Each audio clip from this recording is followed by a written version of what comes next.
தென்றல் வந்து தீண்டும் போது என்ன வண்ணமோ மனசுல,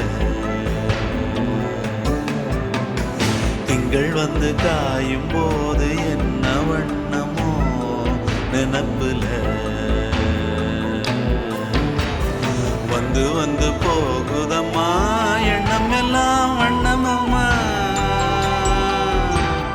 எண்ணங்களுக்கு ஏத்தபடி வண்ணம் எல்லாம் மாறுமம்மா.